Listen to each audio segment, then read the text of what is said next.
Hi there, I'm Lisa from Bountiful Gardens, and we're here at Bountiful Gardens in our patio, and I am making a container garden. What I chose was something to remind me of a candle, something that would be beautiful in the evening, and I picked colors that were very calming and monochromatic. With this Canna, it reminds me exactly of a candle, so that's going to be my focal point. It takes the sun really well, and I'm going to have it trailing with scaviola. I love white in the evening, so it's going to trail down, very hardy for the sun. And then I picked this artemisia. It's a very fragrant one called Perfume d'Ethiopia.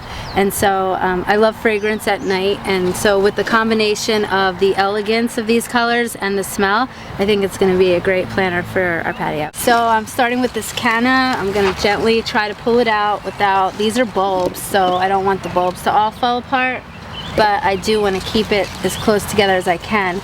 Now, a lot of times when you're getting plants, you'll find that they look a little root bound like this. They keep going in a circle.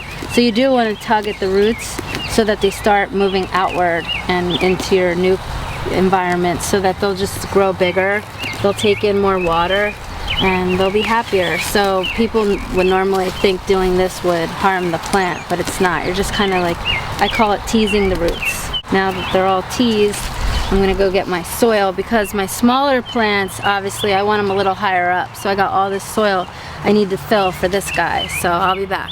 I'm almost done here. What I have done is left like a third, not even, I'd say about a quarter of the soil under the rim of the pot so that I could fill in with my smaller plants. I am using this really good potting mix that we sell here for planters. It's very good to use potting mix and not potting soil. It's a lightweight for drainage, aeration, so that there's oxygen for the roots. And then this soil has time-release fertilizer, so as I water every time, it'll feed the plants. I won't have to worry about when did I feed last, because it's going to feed it for about 4 months, and I always recommend to put a time-release fertilizer in all your containers, so it makes things so much easier. So I just tease the roots again, and I'm going to just shove it down there, and now I'm gently bringing the soil above. And then I'm going to do my trailer. This is going to grow nice and airy and fill out. They call that a filler plant. And then the scaviola is what's going to cascade down. And so it gives visual interest going down the planter. And I'm just going to continue, and I'm going to do 3 of each, so that when it fills in, it just fills in very evenly. Alright, so my planter's done. I just tucked it in. I'm super psyched about it. I think it's totally awesome, and it's going to grow in and fill in, and I'm going to show it to you in a couple weeks. I'm about to show you the other planters that go with this planter to make it look really fabulous on our patio. This is the planter I made. This is the actual focal point of our whole patio, so it goes together with the one that I just did with the Canna in the center.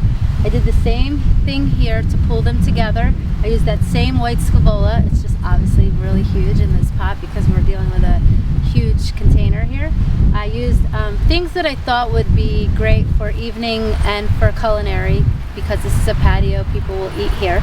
I used lemongrass, which has citronella in it, and it repels mosquitoes, which is great for nighttime.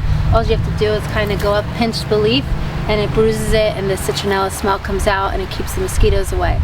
Also, you can come in, cut it, put it in seafood dishes, stews. Lemongrass works well in this container because you can come up, take some of it, have plenty of it growing, and it gives great texture to the planter as well. I have hibiscus, which a lot of people make hibiscus tea. It's beautiful to look at, so I try to pick plants for a patio that have a culinary interest, a texture to it, and also beautiful flowers, daytime and evening colors as well.